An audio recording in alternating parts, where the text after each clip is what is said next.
नमस्कार दोस्तों, जय माता दी। और बताइए कैसे हैं आप सब। आज की इस वीडियो में मैं आपके लिए अमर सुहाग की दूसरी कहानी लेकर आई हूँ। कहानी शुरू करने से पहले हम जान लेते हैं कि अमर सुहाग का व्रत कैसे किया जाता है, इसका क्या नियम होता है और इस कहानी को कैसे सुना जाता है। तो इस व्रत का नियम मकर संक्रांति के दिन से लिया जाता है। ये आपकी इच्छा होती है कि आप कितने दिनों का नियम लेना चाहते हैं। आप 1.25 महीने, 3 महीने, 6 महीने या फिर पूरे साल भर का नियम भी ले सकते हैं। अगर आप मकर संक्रांति से लेकर साल भर तक इस व्रत का नियम लेते हैं तो आपको हर माह पड़ने वाली संक्रांति को इस व्रत को किया जाता है। सुबह स्वच्छ वस्त्र धारण कर भगवान भोलेनाथ और माता पार्वती की पूजा अर्चना की जाती है। बैठकर अमर सुहाग की कहानी सुनी जाती है, व्रत किया जाता है और शाम को दिया जलाने के बाद एक टाइम भोजन किया जाता है। इसी तरह से पूरी साल आने वाले हर महीने की संक्रांति को इस व्रत को किया जाता है और जब दोबारा संक्रांति आती है तो उस दिन इसका उद्यापन किया जाता है। उद्यापन में सुहाग का सामान किसी भी स्त्री को दान में दिया जाता है। आप अपनी ननद या फिर किसी को भी दे सकते हैं। अगर आपके पास क्षमता है तो आप ज़्यादा स्त्रियों को भी सुहाग का सामान दान में देकर इसकी उद्यापन विधि को पूर्ण कर सकते हैं। तो आइए अब हम कथा को आरंभ करते हैं। एक बार की बात है, एक सेठ और सेठानी थे। उनकी एक लड़की थी, वह बहुत ही चंचल स्वभाव की थी। एक बार वह अपनी सहेलियों के साथ खेलते खेलते एक मंदिर में जा पहुंची, जहां पर कुछ औरतें अमर सुहाग की कहानी सुन रही थीं और भगवान भोलेनाथ और माता पार्वती की पूजा अर्चना कर रही थीं। उसने भी ध्यान से उस कहानी को सुना और वहां बैठी औरतों से पूछा कि ये आप क्या कर रही हो। तो उन औरतों ने कहा कि हम भगवान भोलेनाथ और माता पार्वती की पूजा अर्चना कर अमर सुहाग की कहानी सुन रही हैं।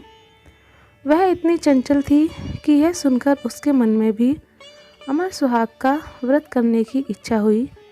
हालांकि वह शादीशुदा नहीं थी, लेकिन उसने मन में ठान लिया कि मैं भी इस व्रत को करूंगी और अमर सुहाग की कहानी सुनूंगी। कुछ दिनों तक लगातार उसने अमर सुहाग की कहानी सुनी, लेकिन अपने चंचल मन के कारण कुछ दिनों पश्चात वह भूल गई। धीरे धीरे वह विवाह योग्य हुई तो उसके माता पिता ने उसका विवाह एक बहुत ही योग्य वर के साथ कर दिया। ससुराल बहुत ही संपन्न था, घर में किसी प्रकार की कोई कमी नहीं थी, धन धान्य से सब कुशल था। लेकिन शादी के अगले दिन ही उसके पति की मृत्यु हो जाती है। जब गांव वाले उसके पति के शव को जलाने के लिए ले जाते हैं तो वह अपने पति के शव को ले जाने नहीं देती है और कहती है कि नहीं, मैं अपने पति के शव को ले जाने नहीं दूंगी। सभी गांव वाले और घर वाले उसे बहुत समझाते हैं कि यह तो भगवान की माया है, इसको कोई नहीं जुटला सकता। जो व्यक्ति चला गया वह वापस कभी नहीं आता। लेकिन वह हट पकड़ लेती है और अपने पति के शव को नहीं जाने देती। वह अपने सासू माँ से कहती है कि आप मुझे मेरे पति का शव दे दीजिए और मुझे गांव के बाहर एक कुटिया बनवा दीजिए, मैं वहां पर अपने पति के साथ रहूंगी।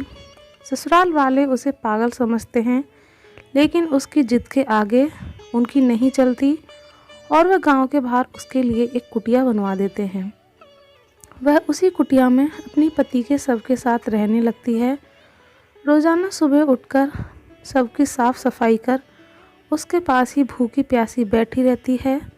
ससुराल वाले बचा कुचा थोड़ा बहुत खाना भिजवा देते थे तो वही खाकर उसका गुजारा चल रहा था।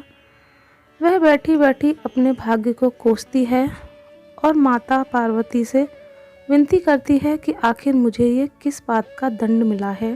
उसके इस करुणा भाव से माता पार्वती प्रकट होकर उससे कहती हैं कि पुत्री, तूने जो अपने चंचलतावश के कारण अमर सुहाग की कहानी का संकल्प लिया था, फिर तूने उसे पूरा किए बिना ही उसे बीच में छोड़ दिया। ये उसी का परिणाम है कि तेरा पति भी तुझे बीच में छोड़कर चला गया। वह माता पार्वती से इसके लिए क्षमा मांगती है और इसका उपाय पूछती है।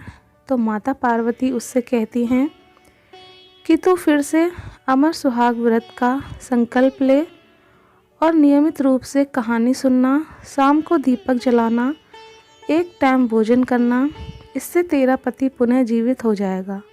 ऐसा कहकर माता पार्वती अंतर्ध्यान हो जाती हैं। वह ऐसा ही करती है।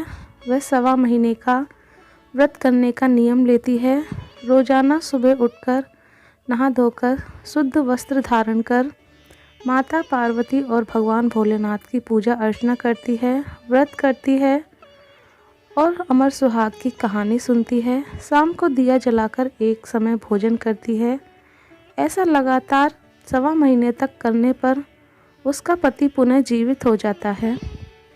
वह बहुत ही प्रसन्न होती है। एक बार उसकी ननद उसे खाना देने के लिए आती है तो वह देखती है कि भाभी किसी से बातें कर रही हैं। तो वह अंदर झांक कर देखती है तो उसका भाई जीवित हो चुका है।